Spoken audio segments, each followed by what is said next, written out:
ನಿವೃತ್ತ ಡಿಜಿಐಜಿಪಿ ಓಂ ಪ್ರಕಾಶ್ ಕೊಲೆಗೆ big twist ಸಿಕ್ಕಿದೆ. ಓಂ ಪ್ರಕಾಶ್ ಹತ್ಯೆ ಹಿಂದಿನ ಮತ್ತೊಂದು ರಹಸ್ಯ ಸ್ಫೋಟವಾಗಿದೆ. ಇಲ್ಲಿ ನೋಡಿ, ಒಂದೊಂದೇ ಸ್ಫೋಟಕವಾದಂತಹ ಅಂಶಗಳು ಬಯಲಾಗ್ತಾ ಇದ್ದಾವೆ. ನಿವೃತ್ತ ಡಿಜಿಐಜಿಪಿ ಓಂ ಪ್ರಕಾಶ್ ಕೊಲೆಯ ಪ್ರಕರಣದಲ್ಲಿ ಕುಟುಂಬಸ್ಥರ ಆರೋಪಗಳು, ಅವರ ವಿಚಾರಣೆಯಲ್ಲಿ ಕೆಲವು ಸತ್ಯಗಳು ಬಯಲಾಗ್ತಾ ಇರೋದು.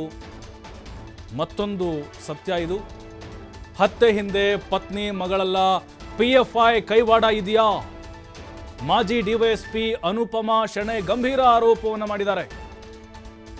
NIA ತನಿಖೆಗೆ ನೀಡುವಂತೆ ಅನುಪಮಾ ಶೆಣೈ ಒತ್ತಾಯ ಮಾಡಿದ್ದಾರೆ. ಪತ್ನಿ ಪಲ್ಲವಿ ಹಾಗೆ ಮಗಳು ಕೃತಿ ನಿರಪರಾಧಿಗಳಾಗಿದ್ದಾರೆ. ಸರ್ಕಾರ ಕೇಸ್ ಹಳ್ಳ ಹಿಡಿಸ್ತಾ ಇದೆ ಅಂತೇಳಿ ಅನುಪಮಾ ಶೆಣೈ ಆರೋಪವನ್ನು ಮಾಡಿದ್ದಾರೆ. ಮಾಜಿ ಡಿವೈಎಸ್ಪಿ ಅವರು ಈ ಹಿಂದೆ ಕೂಡ್ಲಿಗಿ ಡಿವೈಎಸ್ಪಿ ಆದಾಗ ಇರೋದು ಕೂಡ ದೊಡ್ಡರಾದಂತಾಗಿತ್ತು. ಈ ಬಗ್ಗೆ ನಮ್ಮ ಪ್ರತಿನಿಧಿ ಆದಿತ್ಯ ಅನುಪಮಾ ಶೆಣೈ ಅವರನ್ನು ಮಾತಾಡಿಸಿದ್ದಾರೆ, ನೋಡೋಣ. ಇಡೀ ರಾಜ್ಯವನ್ನೇ ಬೆಚ್ಚಿ ಬೀಳಿಸಿದಂತಹ ನಿವೃತ್ತ DGP ಓಂ ಪ್ರಕಾಶ್ ರಾವ್ ಅವರ ಹತ್ಯೆ ಪ್ರಕರಣಕ್ಕೆ ಸಂಬಂಧಪಟ್ಟ ಹಾಗೆ ಮಾಜಿ DYSP ಆಗಿರುವಂತಹ ಅನುಪಮಾ ಶೆಣೈ ಅವರು ಮಂಗಳೂರಿನಲ್ಲಿ ಒಂದು ಸ್ಫೋಟಕ ಆರೋಪವನ್ನು ಮಾಡಿದ್ದಾರೆ. ಏನು ಈ ಒಂದು ಪ್ರಕರಣದಲ್ಲಿ ಓಂ ಪ್ರಕಾಶ್ ರಾವ್ ಅವರ ಪತ್ನಿ ಮತ್ತು ಮಗಳು ಶಾಮೀಲಾಗಿದ್ರು ಅನ್ನುವಂಥ ವಿಚಾರವನ್ನು ಬಗ್ಗೆ ಮಾತಾಡಿರುವಂಥ ಅನುಪಮಾ ಶೆಣೈ ಅವರು ಶಾಮೀಲಾಗಿಲ್ಲ, ಇದರಲ್ಲಿ ನೇರವಾಗಿ PFI ಕೈವಾಡ ಇದೆ ಅನ್ನುವಂಥ ರೀತಿ ಆರೋಪವನ್ನು ಮಾಡಿದ್ದಾರೆ. ಮತ್ತು ಸರ್ಕಾರ, ಮುಖ್ಯಮಂತ್ರಿಗಳು, ಗೃಹ ಮಂತ್ರಿಗಳ ವಿರುದ್ಧವೂ ಕೂಡ ಒಂದು ಗಂಭೀರ ಆರೋಪವನ್ನು ಮಾಡಿದ್ದಾರೆ. ಈ ಬಗ್ಗೆ ಮಾತನಾಡೋದಕ್ಕೆ ನಮ್ಮೊಂದಿಗೆ ಅನುಪಮಾ ಶೆಣೈ ಅವರಿದ್ದಾರೆ, ಅವರ ಮಾತನಾಡಿಸ್ತಾ ಹೋಗ್ತೀನಿ. ಮೇಡಮ್, ಈಗ ಪ್ರಾಥಮಿಕ ಹಂತದಲ್ಲಿ ಮಗಳು ಮತ್ತು ಪತ್ನಿಯ ಮೇಲೆ ಅನುಮಾನ ಬಂದಿದೆ, ನೀವು ಇಲ್ಲ ಅಂತ ಹೇಳ್ತಾ ಇದ್ದಾರೆ, ಇದಕ್ಕೆ ಕಾರಣ ಏನು?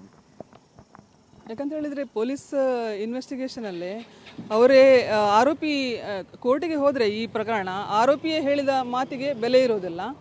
ಎರಡನೇದಾಗಿ ಪಲ್ಲವಿಯವರು ಹಲವಾರು ವಿಚಾರಗಳನ್ನು ಹೇಳಿದ್ದಾರೆ, ಆದರೆ ಪೊಲೀಸರು ಒಂದು ಮಾತನ್ನು ಮಾತ್ರ ಹಿಡ್ಕೊಂಡು ಕೂತಿದ್ದಾರೆ. ಅದೇನೆಂದರೆ I have killed the monster ಅಂತ ಹೇಳಿ ಯಾವುದೋ ಅಧಿಕಾರಿಗೆ ಹೇಳಿದರು, ಅಧಿಕಾರಿಯ ಪತ್ನಿಗೆ ಹೇಳಿದರು ಅನ್ನೋದನ್ನು ಬೇಸ್ ಮೇಲೆ ಅವರು ತನಿಖೆ ಮಾಡ್ತಾ ಇದ್ದಾರೆ. ಯಾವುದೋ ಅಧಿಕಾರಿಗೆ ಪಲ್ಲವಿಯವರು ಸ್ವತಃ ಬೆದರಿಕೆಯ ಉಂಟಾಗಿ PFI ಸಂಘಟನೆಯ ಕಾರ್ಯಕರ್ತರ ಬೆದರಿಕೆಯಿಂದಾಗಿ ಅವರು ಆ ರೀತಿ ಹೇಳಿರ್ಬೋದಲ್ವಾ. ಎರಡನೇದಾಗಿ ಆಕೆ ಕೃತಿಯ ಕೈವಾಡ ಇದರಲ್ಲಿ ಕೈವಾಡ ಇಲ್ಲ ಅಂತ ಹೇಳಿದ್ದಾರೆ, ಆದರೆ ಪೊಲೀಸರು ಅವರನ್ನೇ ಯಾಕೆ ಇಂಟ್ರೋಗೇಟ್ ಮಾಡ್ತಾರೆ? ಒಂದು ವೇಳೆ I have killed the monster ಅನ್ನೋದು ನಿಜ ಅಂತೇಳಿ ನಂಬಿದೆ, ಆದರೆ ಕೃತಿಯ ಇನ್ವಾಲ್ವ್ಮೆಂಟ್ ಇಲ್ಲ ಅಂತ ಹೇಳಿದ್ರೆ ಯಾಕೆ ನಂಬೋದಿಲ್ಲ? ಹಾಗೆಯೇ ಅವರು ವಾಟ್ಸಪ್ಪಲ್ಲಿ DGP ಈಸ್ PFI ಮೆಂಬರ್ ಅಂತ ಹೇಳಿದ್ದಾರೆ, ಅದನ್ನೇ ಯಾಕೆ ಅವರು ಇನ್ವೆಸ್ಟಿಗೇಟ್ ಮಾಡ್ತಾ ಇಲ್ಲ? ಅವರು I have killed a monster ಅಂತ ಹೇಳಿ ಆ ಹೆಣ್ಣು ಮಗಳ ತಲೆ ಸರಿ ಇಲ್ಲ ಅಂತೇಳಿ ಹೇಳಿ ಪ್ರೂವ್ ಮಾಡೋಕ್ಕೆ ಯಾಕೆ ಹೊರಟಿದ್ದಾರೆ? ಒಂದು ವೇಳೆ ಅವರದ್ದು ಹೆಲ್ತ್ ಚೆಕಪ್ ಆಗಿರ್ತದೆ, ಅವರನ್ನು ಜೈಲಿಗೆ ಕಳಿಸೋಕ್ಕಿಂತ ಮೊದಲು ಡಾಕ್ಟರ್ ಏನು ಅವರನ್ನು ಮೆಂಟಲಿ ಇಲ್ಲ ಅಂತ ಸರ್ಟಿಫೈ ಮಾಡಿದರೆ ಅವರನ್ನು ಪರಪರ ಅಗ್ರಹಾರಕ್ಕೆ ಯಾಕೆ ಕಳಿಸಿರೋದು? ಅವರನ್ನು ಮೆಂಟಲ್ ಹಾಸ್ಪಿಟ್ಲಿಗೆ ಅಲ್ವಾ ಅಡ್ಮಿಟ್ ಮಾಡಬೇಕಾಗಿರೋದು? ಇಂಥ ಎಲ್ಲ ಸುಳ್ಳುಗಳನ್ನು ಯಾಕೆ ಪ್ರಚಾರ ಮಾಡ್ತಾ ಇದ್ದಾರೆ ಸರ್ಕಾರದವರು? PFI ಮತ್ತು ಈ ಒಂದು ಕೊಲೆಗೆ ಏನು ಸಂಬಂಧ? ಈ ಒಂದು ಆರೋಪವನ್ನು ತಾವು ಯಾಕೆ ಮಾಡ್ತಾ ಇದ್ದೀರಾ? ನಾನು ಈ ಬಗ್ಗೆ PFIಗೆ ಯಾವ ರೀತಿಯ ಸಂಬಂಧ ಇದೆ ಅಂತೇಳಿ ಹೇಳಿಬಿಟ್ಟು ನಾನು DGP ಅವರಿಗೆ, ಈಗಿನ DGP ಅಲೋಕ್ ಮೋಹನ್ ಸರ್ ಅವರಿಗೆ ಈಗಾಗಲೇ ಒಂದು ಪತ್ರ ಬರೆದಿದ್ದೇನೆ. ನಾನು ಆ ಪತ್ರದಲ್ಲಿರೋ ಮಾಹಿತಿಯನ್ನು ನಿಮಗೆ ಬಿಡುಗಡೆ ಮಾಡಲಿಕ್ಕೆ ಆಗೋದಿಲ್ಲ. ಯಾಕಂತ ಹೇಳಿದರೆ ಸೇಫ್ಟಿ ಆಫ್ ಅದರ್ ಆಫೀಸರ್ಸ್, ಈಗ ಒಬ್ಬರು ನಿವೃತ್ತ DGP ಅವರೇ ಕೊಲೆಯಾಗಿದ್ದಾರೆ, ಇನ್ನು ಉಳಿದ IPS ಆಫೀಸರ್ಗಳ ಮೇಲೆ ಯಾವುದೇ ರೀತಿಯ ಆಕ್ರಮಣ ಆಗಬಾರದು ಅನ್ನೋ ಉದ್ದೇಶದಿಂದ ನಾನು ಆ ಪತ್ರದ ವಿಚಾರವನ್ನು ನಿಮ್ಮ ಹತ್ರ ಮಾತನಾಡೋದಿಲ್ಲ ಅಷ್ಟೇ.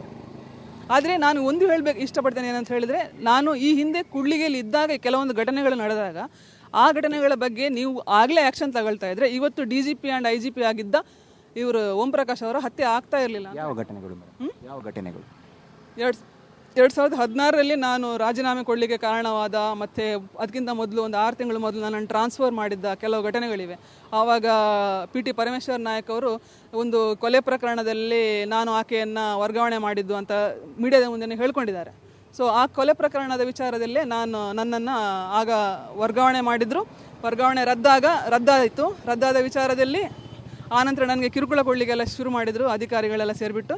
ಹಾಗೆ ನಾನು ಕೊನೆಗೆ ರಾಜೀನಾಮೆ ಕೊಟ್ಟು ಹೊರಗೆ ಬಂದು, ನನಗೆ ಸ್ವತಃ ಬೆದರಿಕೆ ಇದ್ದಿದ್ದರಿಂದ ನಾನು ಮೀಡಿಯಾದ ಮುಂದೆ ಬಂದೆ, ಕೆಲವು ಆಡಿಯೋಗಳನ್ನು ರಿಲೀಸ್ ಮಾಡಿದೆ.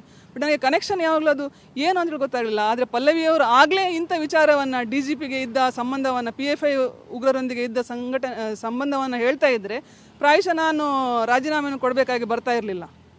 ಸರ್, ಈಗ ಮೇಡಮ್, ಈಗ ಇನ್ನೊಂದು ವಿಚಾರವನ್ನು ತಾವು ಹೇಳ್ತಾ ಇದ್ದೀರಿ, ಅಂದರೆ ಮುಖ್ಯಮಂತ್ರಿಗಳು, ಗೃಹ ಮಂತ್ರಿಗಳು ಮತ್ತು ಈಗಿನ ಸ್ಪೀಕರ್ UT ಖಾದರ್ ಅವರ ಕುರ್ಚಿಯನ್ನು ಉಳಿಸುವಂಥ ಪ್ರಯತ್ನಗಳು ನಡೀತಾ ಇದೆ, ಹಾಗಾಗಿ ಪ್ರಕರಣವನ್ನು ಡೈವರ್ಟ್ ಮಾಡಲಾಗ್ತಾ ಇದೆ ಅಂತ, ಇದು ಯಾವ ರೀತಿ? ಹೌದು, ಇದು ನನ್ನ ಪ್ರಕಾರ ನಾನು ಈ ಕೊಲೆ ಪ್ರಕರಣದ ತನಿಖೆ ವಿಚಾರವಾಗಿ ಹಲವು ಬಾರಿ ಹಲವು ರೀತಿಯ ಪ್ರಯತ್ನಗಳನ್ನು ಮಾಡ್ತಾ ಇರುವಾಗ ಮಾಡೋದಕ್ಕಾಗಿ ನಾನು ಪತ್ರಗಳನ್ನು ಸರ್ಕಾರಕ್ಕೆ ಬರಿತಾ ಇದ್ದೆ. ಇಂಥ ಒಂದು ಪತ್ರದಲ್ಲಿ ಆ್ಯಕ್ಚುಲಿ ನನಗೆ ಓಂ ಪ್ರಕಾಶ್ ಅವರು ಮತ್ತು ಹಾಗೆಯೇ ಇನ್ನೊಬ್ಬರು IPS ಆಫೀಸರ್ ಇಬ್ಬರು ವಿಟ್ನೆಸ್, ಆದರೆ ಕಂಟಿನ್ಯೂಸ್ ಆಗಿ ಅಂಥ ಅಧಿಕಾರಿಗಳೇ ಟಾರ್ಗೆಟ್ ಆಗಿದ್ದಾರೆ ಇವಾಗ. ಓಂ ಪ್ರಕಾಶ್ ಅವರ ಇದು ಹತ್ಯೆ ಪ್ರಕರಣ NIAಗೆ ವರ್ಗಾವಣೆ ಆಗಲಿಕ್ಕೆ ಸಾಧ್ಯ ಇರುವಂಥದ್ದು. ಸೊ ಅವರು ಸದ್ದು ಮಾಡಿದರೆ ಮಾತ್ರ ಆಗುತ್ತೆ, ಇಲ್ಲಾಂದರೆ ಆಗೋದಿಲ್ಲ. ಇದಿಷ್ಟು ಅನುಪಮ ಶೆಣೈ ಅವರ ಮತ್ತು ಕ್ಯಾಮರಾ ಪರ್ಸನ್ ಕೃಪೇಶ್ ಪೂಜಾರಿ ಜೊತೆ ಆದಿತ್ಯ TV5 ಮಂಗಳೂರು.